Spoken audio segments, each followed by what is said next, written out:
we divide 118 by 5 in a long division method.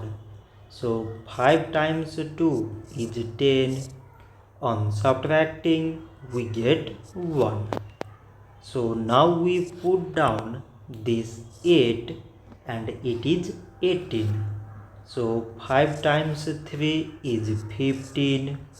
On subtracting we get 3. So now there is no other number to put it down. So we take here decimal so that we put 0.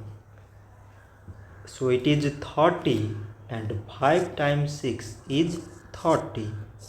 On subtracting we get 0. So 118 divided by 5 is 23.6. So this much for today and thanks for watching.